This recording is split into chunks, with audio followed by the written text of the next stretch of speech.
제가 신학교를 졸업하고 목회를 처음 나가야 됐습니다. 지금처럼 그 법이 굉장히 적용되는 시대였습니다. 교단법인데요. 대부분 교회가 또 신학교가 그런 것처럼 개척을 나가든지 담임을 나가든지 해야 전도사 3년을 해야 목사 안수를 받게 됩니다. 고민이 많았습니다. 기존교회로 가야 할 것인지 개척을 할 것인지 그런 고민 가운데 그때는 제 마음속에 열정이 굉장히 뜨거웠습니다. 굉장히 뜨거웠어요.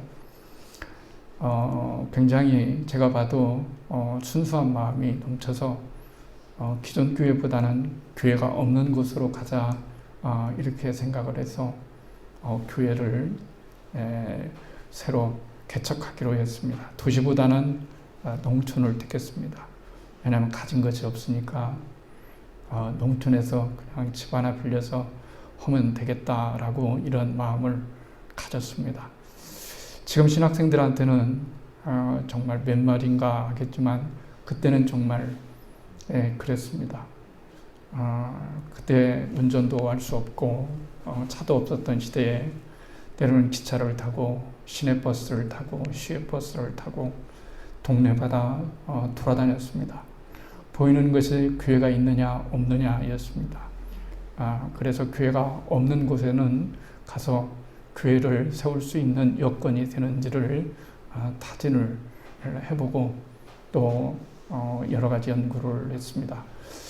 그러다가 선배 목사님 한 분이 강원도 태백지방에 교회가 없다. 탄광 지역에 교회가 없는데 누가 감히 들어오려는 사람이 없다라고 이렇게 얘기를 하는 거예요. 그래서 제가 한치의 그 망설임도 없이 기쁨으로 갔습니다. 왜 이렇게 그렇게 그때는 정말 성령 충만하고 안 되는 것이 전혀 없을 정도로 느꼈습니다. 세월이 지나니까 에베소 교회를 향해서 주님께서 그러잖아요.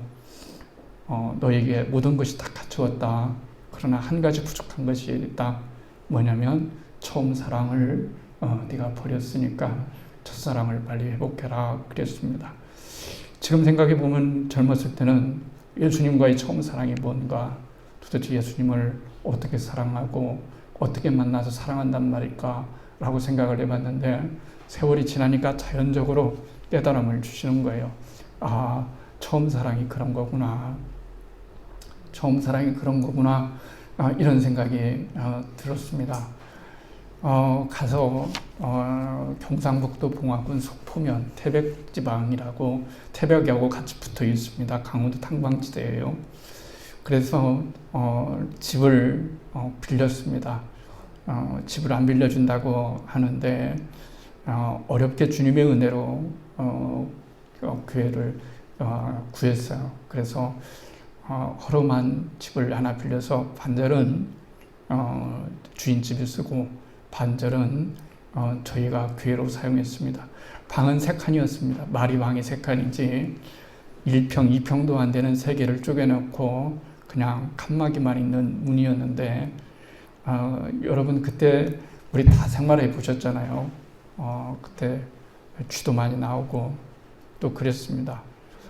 실제로 그 방에서 쥐가 돌아다니고 그래서 그거 잡는데 쫓아나는데 여간 어려움을 겪었던 그때를 생각해 보게 됩니다.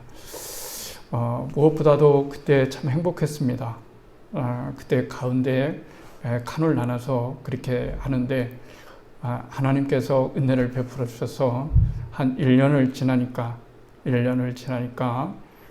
하나님께서 그 집을 살 수 있게 은혜를 베풀어 주셨어요. 집 없는 자가 집을 살 수 있다는 게 얼마나 행복한 걸까. 교회 없는 자가 교회를 지을 수 있고 아직 짓지도 않았지만 그 집을 매입할 수 있다고 하는 것이 정말로 축복이고 하나님의 놀라운 은혜였습니다. 그리고 시간이 지나서 교회를 조그만하게 건축하게 되었는데 집을 부셔야만 했습니다. 집을 부시는데 포크레인으로 밀고 사람을 사용해야 되는데 돈이 없잖아요. 그래서 젊은 그때 30살에 31~2살 얼마나 젊음이 가득하겠습니까? 그래서 그 지방에 있는 젊은 전도사님들을 불러서 같이 좀 도와달라. 그래서 니아까라고 얘기하죠. 니아까를 끌고 부서진 그 흙더미, 그 다음에 판자떼기들 뭐 이런 것들을 실어 나르는데 너무 행복한 거예요. 너무 기쁜 거예요. 너무 감사한 거예요. 그러다가 그만 니아까가 엎어지는 바람에 제가 손등을 다쳤습니다. 손등을 다쳤는데 병원에 가기도 멀고 그리고 또 치료하는 것도 사치인 것 같고 그래서 그냥 물로 닦아내고 그냥 장갑 이렇게 붙이고 했는데 꽤 고생을 했는데 어렵게 나았어요. 그런데 이 손등에 상처는 그대로 남아 있습니다. 제가 무슨 말씀을 들으려고 과거의 얘기를 꺼내 들었는가 하는 것은 이거입니다. 제가 이 손등을 보면은 이 손등에 상처가 하나 나 있는데 이 상처가 저한테 말해주는 것이 있습니다. 그 말해주는 것은 무엇일까요? 그것은 네가 아무리 힘들고 어려워도 그때 하나님을 처음 사랑했던 그 열정, 그 순수, 그랬던 그것을 잊지를 말아라. 그때 너 얼마나 행복했니? 그때 너 얼마나 행복했니?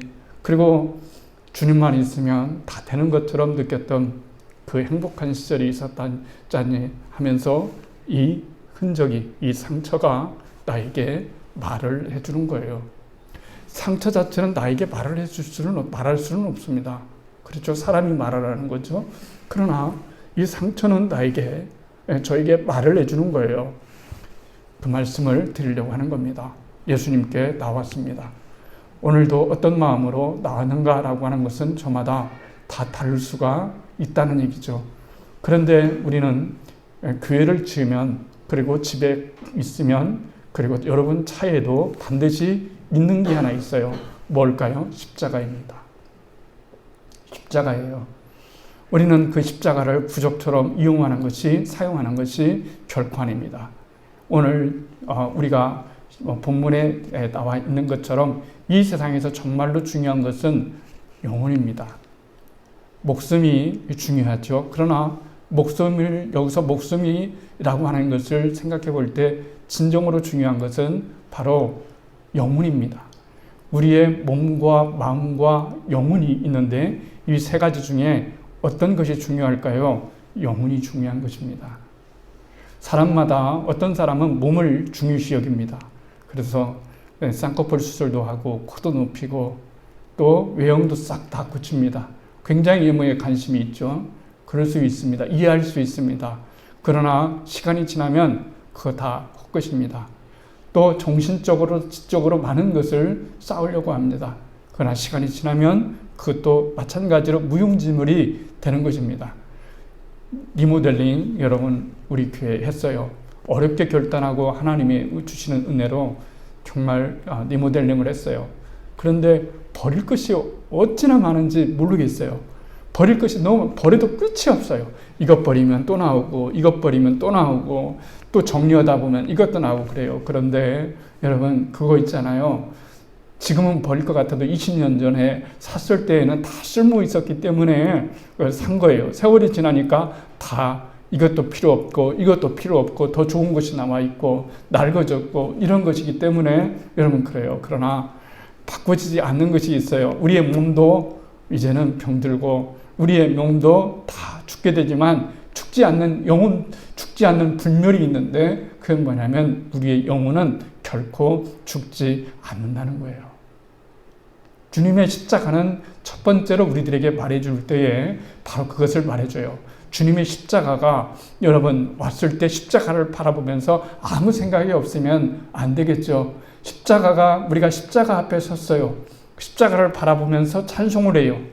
우리는 프로젝트를 바라보면서 찬송하는 게 아니고 눈은 프로젝트에 가 있지만 우리의 심령은 우리를 사랑하사 우리를 위해서 십자가에 못 박히신 예수 그리스도의 그 놀라운 은혜를 바라보며 그 십자가가 말해주는 그 의미를 생각하면서 하나님께 찬송을 드린다라고 말을 할 수가 있습니다.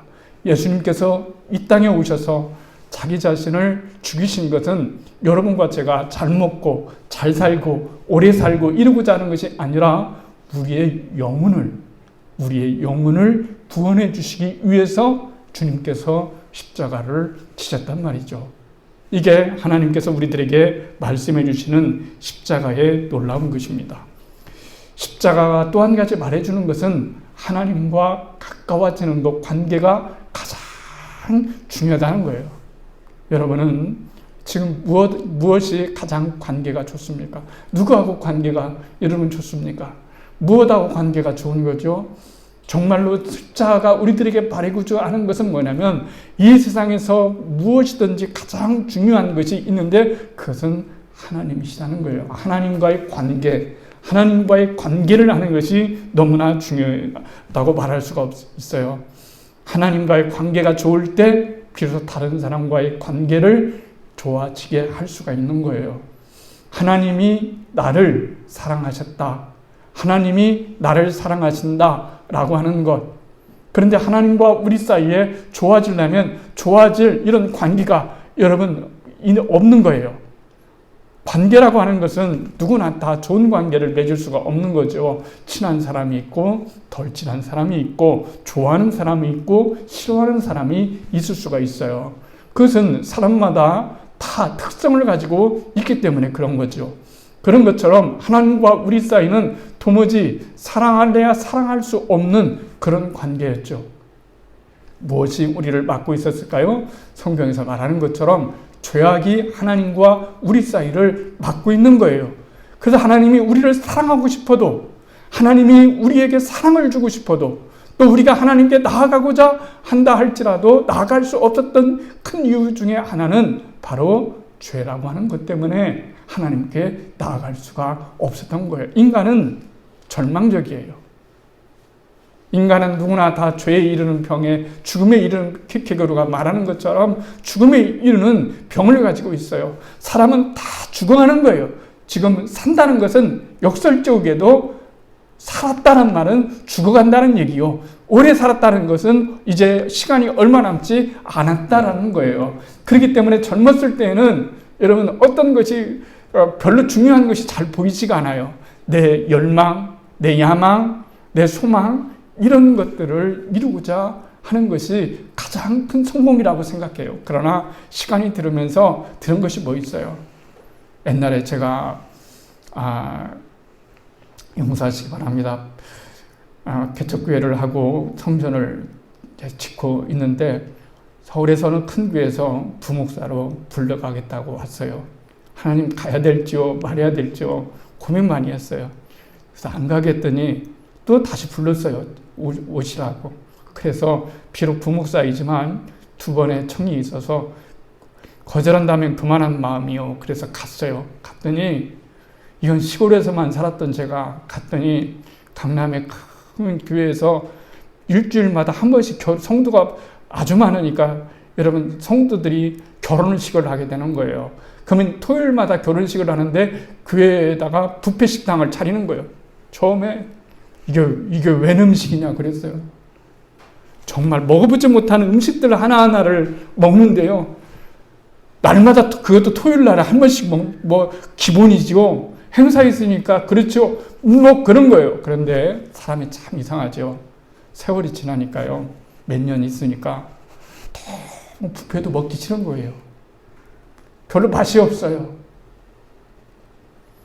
인생이라는 게 그런 거예요. 한 번도 못 해봤던 것, 한 번도 못 가져봤던 것, 한 번도 하지 못했던 일들을 할 때 정말로 행복한 것 같고 이것이 나에게 진짜 행복을 주는 것 같고 내 인생의 모든 것인 것 같지만 그러나 실상은 세월이 지나면 그거 별거 없어요. 세월 지나니까 먹는 것도 별바 조금만 먹어도 배부르잖아요. 그렇잖아요. 어렸을 때 부모님들 그랬잖아요. 부모님들이 와요. 우셔요. 나이 드신 부모님들이 우셔요. 그러면은 이것도 드세요. 저것도 드세요. 그러면 잘 못 드셔요. 이제는 맛도 없다. 맛난 것이 없다. 이런 거예요. 그때는 뭔 말인지 몰랐잖아요. 그러나 지금은 우리 다 잘 알고 있잖아요. 세월이 지나면은 맛난 것도 없고 그런 것도 없어요.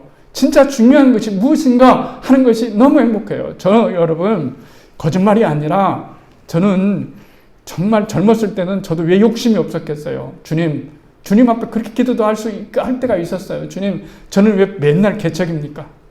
왜 맨날 개척입니까? 그럼 맨날 사람 하나, 성도 하나 오일기를 그렇게 기다리고 가서 전도하고 가서 차전도 하고 뭐 가가호 방문해서 전도지 집어넣고 왜 그런데 하나도 없어요. 뭐 이러잖아요. 여러분. 그런데 친구들은 말이죠. 개척도 안 해요.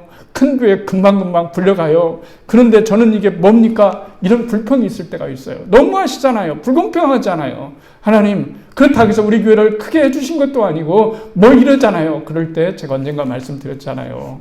주님께서 그 말씀 하셨어요. 장 목사야, 너는 나 하나로 만족할 수가 없느냐. 그 이후부터 저 욕심 안 가졌어요. 그랬더니 너무너무 행복한 거예요. 주님 한 분만으로 만족할 수 없니? 응? 넌 뭔 그렇게 욕심이 많니? 나 욕심이 없다고 생각했거든요. 저 욕심이 없다고 생각했어요. 근데 욕심이 많았더라고요.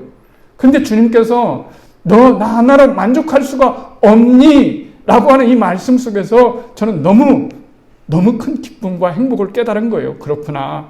주님은 우리를 보고 계시는구나. 그렇구나. 주님은 언제나 우리 아픈 마음 가운데 함께하고 계시구나. 우리는 혼자 가는 것이 아니라 언제나 주님과 함께 같이 가는구나. 라고 하는 사실을 비로소 느끼게 되었어요. 저는요, 여러분에게 좀 침 묻혀서 거짓말하는 것이 아니고 침이라도 흘리고 거짓말해라 그러잖아요. 저 너무 행복해요. 아름다운 교회에서 목회하는 게 너무 행복해요. 단 하나 성도가 많지 않다는 거, 이거 하나 제 마음이 저기죠. 저 너무 행복해요. 너무 감사해요. 왜 그런 걸까요? 십자가가 있기 때문에 그런 거예요. 십자가가 있기 때문에 그런 거예요. 이 십자가가 하나님과 나 사이를 이어주고 이 십자가의 사랑이 하나님의 사랑을 나에게 말씀해 주시기 때문에 내가 오늘 이 순간에 우리가 살아갈 수 있는 근본적인 그런 방법이 되는 거예요. 은혜가 되는 거예요. 여러분, 왜 예수를 그렇게 믿어야 될까요? 왜 예수를 꼭 그렇게 믿어야만 될까요? 예수 믿지 않으면 얼마나 편한데 왜 예수를 굳이 믿어야 될까요? 그것은 말씀드린 대로 우리 인간은 죽을 수밖에 없는 존재이고 죽고 난 다음에는 하나님 앞에 서서 심판을 받아야만 되기 때문에 그런 거예요. 어쩔 수 없는 현실이에요. 그러나 우리가 하나님 앞에 섰을 때 우리가 영원한 형벌에 빠지지 아니하고 하나님 나라의 영원한 천국과 영생을 바라보면서 여러분 살아갔을 때 바로 주님께서 나를 사랑하사 나를 위해서 십자가에 못 박히신 거 얼마나 쉬운 거예요. 그러나 이 쉬운 것이 어떤 사람에게는 10년이 걸리고 이 쉬운 것이 어떤 사람에게는 50년도 걸리고 이 쉬운 것이 어떤 사람에게는 평생을 걸려도 이루기가 힘든 것이 이게 복음의 비밀이에요. 여러분과 제가 예수를 믿게 되었다는 거, 정말로 예수님을 사랑하게 되었다는 거, 어떤 순간에도 주님을 바라볼 수 있겠다고 하는 것은 이건 기적이에요. 주님 기적 좀 보여주세요. 기적을 보여주면 하나님을 더 열심히 믿겠어요. 그렇지만 이렇게 기도할 수 있다는 것 자체가 기적이고 하나님께 나아갈 수 있다는 자체가 얼마나 기적인가라고 하는 것을 우리들에게 말씀해 주시고 있는 거예요. 십자가는 얼마나 나를 사랑하는지 주님께서 우리들에게 말해주는 거예요. 얘들아, 너희들은 나를 사랑하지 않아도 변해도 나의 사랑은 영원한 거야. 영원한 사랑이 있을까요? 나를 정말 죽기까지 사랑할 사람이 있을까요? 그렇게 할 수는 있을 거라고 말로는 할 수 있어요. 부모님이 그럴 수는 있어요. 그러나 주님께서 우리를 사랑하신 사랑과 우리가 인간을 사랑하는 사랑과는 전혀 다른 차원의 사랑이라고 말을 할 수가 있어요. 십자가는 초청입니다. 주님이 말씀하셔요. 주님이 이 땅에 오셔서, 하나님께서 이 땅에 오셔서 인간을 바라볼 때 여러분 평가하는 것이 그거입니다. 수고하고 무거운 짐진 자들아 다 내게로 오라. 내가 너희를 편히 쉬게 하리라 그랬어요. 주님이 여러분과 저를 볼 때에 수고하고 무거운 짐을 진짜로 보신 거예요. 이 세상에 수고하고 무거운 짐을 지지 않은 자는 하나도 없어요. 여러분, 저는 수고하고 무거운 짐이 없을까요? 있어요. 여러분은 없을까요? 여러분도 계셔요. 이 세상에 수고하고 무거운 짐을 짓지 않는 자가 어디 있겠냔 말이에요. 누구나 수고하고 무거운 짐을 다 졌어요. 그런데 주님께서 오늘 우리들에게 뭐라고 말씀하시냐면은 십자가 앞에 나올 때, 네가 십자가의 초청을 받아들일 때 수고하고 무거운 짐을 진 너희들을 내가 편히 쉬게 해주겠다라고 하는 거예요. 내가 짐을 지겠다는 거예요. 여러분, 그 진부한 예화 있잖아요. 진부한 예화도 때로는 우리에게 은혜를 주잖아요. 많이 들었던 얘기 그렇잖아요. 어떤 사람이 인생이 너무 힘들었어요. 너무 인생이 힘들어서 불평이 저절로 나왔어요. 불평 안고 살아야지, 원망 안고 살아야지, 절망 안고 살아야지 이러는데 너무 힘들었어요. 너무 고통스러웠어요. 하루빨리 하나님 나라에 가고 싶었어요. 이 땅에 사는 것이 너무 고통스러웠어요. 그래서 주님께 그렇게 기도했어요. 주님, 하루속히 저를 좀 불러주세요. 너무 사는 것이 너무너무 괴로워요. 그랬어요. 근데 그게 마음처럼 되는 건가요? 세월이 흘러서 죽게 되었어요. 하나님 나라에 올라갔죠. 하나님 나라에 올라갔는데 예수님을 만나게 되었어요. 예수님을 만나자마자 이분이 따졌어요. 뭐라고 따졌는지 아시잖아요. 들어서. 여러분, 주님, 저 너무 힘들었잖아요.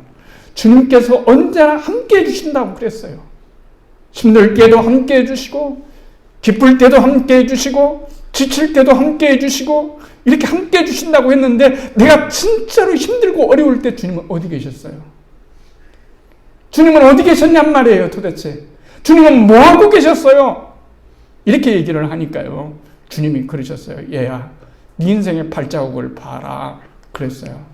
그랬더니 자기가 걸어온 인생의 발자국이 있더란 말이에요. 근데 발자국이 아시는 것처럼 하나였단 말이에요. 보세요, 주님. 제 발자국이잖아요.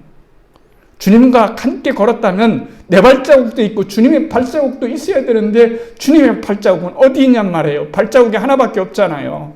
주님 말씀하셨어요. 얘야, 그 발자국은 네 발자국이 아니라 바로 내 발자국이야. 발자국이 하나밖에 없는 것은 네 인생에 고비고비 힘들 때마다 내가 너를 업고 왔기 때문에 그런 거야. 너의 아픔이 내 아픔이었고 너의 슬픔이 나의 슬픔이었고 네 기쁨이 내 기쁨이었어. 나는 언제나 함께했어. 그래서 나는 십자가에 너를 위해서 죽을 수 있었던 거야. 십자가를 바라봐. 십자가를 바라볼 때 나는 너를 얼마나 사랑했고 얼마나 너를 진정으로 함께했는지 십자가 속에서 찾을 수 있던 거란다라고 여러분 말씀하시는 그 유명한 예화를 들을 수가 있잖아요. 어렸을 때 팝송을 좀 많이 들었습니다. 언젠가 말한 것처럼 저희 고등학교 때 멋진 선배들이 참 많았는데 그 중에 소풍 가서 팝송 같은 것을 부르면 너무 멋져 보였어요. 공부도 잘하지, 얼굴도 잘생겼지, 저렇게 노래도 잘하지. 아무튼 너무 존경스러운 선배들이 참 많았어요. 그런데 나는 별로 특별하게 같은 명찰을 차고 다니는 학교를 다닌다 그것뿐이지 별로 그런 것이 없어요. 그런데 그때 팝송을 참 많이 들었어요. 그 중에 엘비스 프레슬리라고 하는 미국 유명한 여러분 가수를 알죠. 엘비스 프레슬리가 있잖아요. 노래 많이 나오잖아요. 요즘 젊은 친구들 엘비스 프레슬리 아는가 모르겠어요. 유명한 가수였죠. 그런데 안타깝게도 42살에 죽었어요. 죽은 이유는 왜일까요? 죽은 이유는 약물 과다 복용으로 죽었어요. 약물을 과다 복용했어요. 그러면 왜 약물을 과다 복용했을까요? 여러분, 그가 대학교를 다닐 때 점쟁이에게 한 말을 들었기 때문에 그래요. 뭐라고 한 말을 들었냐면 당신은 당신은 42살에 죽을 수 있다. 이렇게 얘기했어요. 그런데 이 말을 떨쳐내지를 못했어요. 무엇을 하든지 어디를 가든지 유명하든지 성공하든지 나는 42살 죽을지도 몰라 라고 이런 강박감염에 사로잡혔기 때문에 약물을 먹지 않으면 견딜 수 없었고, 그래서 결국은 약물 과다 복용으로 42살에 정말 죽은 거예요. 십자가는 이러한 저주를 끊어내요. 십자가는 이러한 생각을 무너뜨립니다. 십자가는 이러한 운명을 무너뜨립니다. 십자가는 모든 저주를 하나님께서 은혜로 바꾸시는 것이 십자가의 놀라운 은혜라고 말을 할 수가 있습니다. 십자가는 우리들에게 그것을 말해주고 있는 거예요. 네가 고민하는 것이 무엇이니? 네가 두려워하는 것이 무엇이니? 이미 십자가에서 해결되었다. 십자가를 바라보거라. 이렇게 말씀을 해주시고 있는 거예요. 십자가는 그래서 축복입니다. 내가 왜 이런 십자가를 지고 가야만 되는가? 이런 생각 들 때가 있죠. 그냥 축복이에요. 저도 아름다운 교회라고 하는 십자가가 있는 거예요.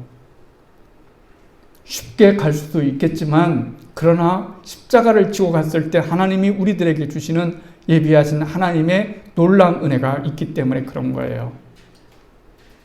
사람마다 다 십자가가 있어요. 우리 장인순 집사님 미국에 오래 계시는데 사시는데 원종석 원사님 아시는가 모르겠어요. 감리교 장로님 되셨는지 권사님 그대로 되셨는지 신학도 하시고 유명한 우리나라에서 아주 서울대도 수석으로 의대도 졸업하고 이런 분이 있잖아요. 그렇죠? 원종수 박사님 나는 참 존경스러워요. 어머니 참 존경스러워요. 암 전문의예요. 그런데 암 전문의가 여러분 암에 걸리면 너무너무 고통스럽게 죽어가는 거예요. 그러니까 너무 의사도 괴로운 거예요. 그래서 물어봤어요. 주님께, 주님 왜 인간을 저렇게 고통스럽게 죽어가요? 그냥 어차피 데려가실 거 빨리 데려가시면 되지 않겠어요? 왜 저렇게 죽어가는 고통을? 그랬더니 주님께서 말씀하셨어요. 뭐라고 말씀하셨냐면 그것은 너희 가족 중에 아픈 사람이 있거나 힘든 사람이 있거나 네가 보살펴야 될 사람이 있다고 한다면 그것은 바로 나다. 나를 너희들이 보고 나를 너희들이 보살피고 그리고 하나님 나라에서 내가 너희들에게 진정한 상급을 주시고자 하는 하나님의 놀라운 은혜가 있다고 하는 것을 우리들에게 말씀해 주시는 그런 간증을 듣게 되었어요. 그런 간증을 듣게 되었어요.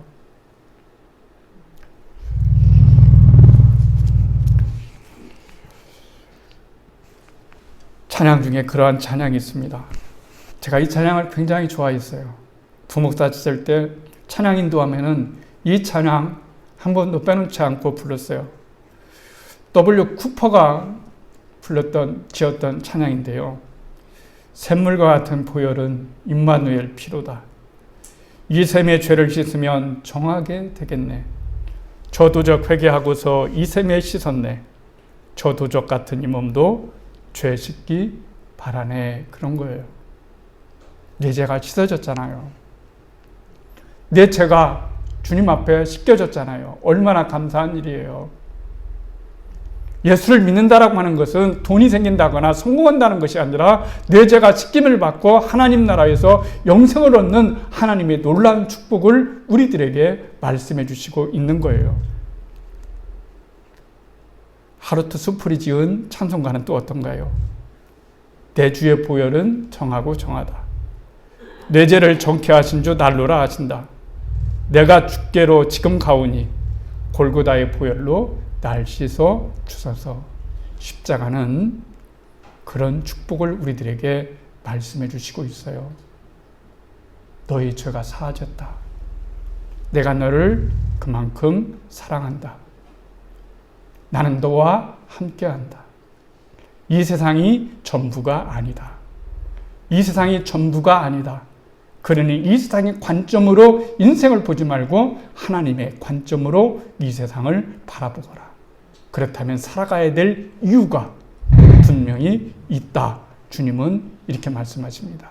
여러분에게 그런 은혜가 있기를 주의 이름으로 축복합니다.